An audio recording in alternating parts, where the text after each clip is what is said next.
मुद्दा काय राहील अजेंडा प्रचाराचा अजेंडा तुम्ही मगाशी म्हणलाय कोल्हापूरचा विकास हा मुद्दा राहील तर कोल्हापूरचा विकास जो आहे तो आत्तापर्यंत तुम्ही जर पाहिला असेल तर स्वतःच्या ताकदीवर झालेला आहे पहिली गोष्ट. आणि महाराष्ट्र शासनाकडनं सुद्धा कधी काही झालं नाही, असं पुष्कळ झालं आहे.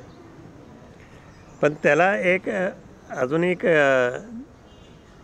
दिशा झाली पाहिजे, सोपं गेलं पाहिजे की इथं आणि चांगलं जसं मी सांगितलं ते फलटणच्या क्युमिन्सच्या इंडस्ट्रीसारखी इंडस्ट्री इथं एखादी जर आली तर त्यामध्ये पुष्कळ फरक. आता ते लहान गाव आहे फलटण कोल्हापूरच्या मानाने, तरी तर चांगलं झालं आहे.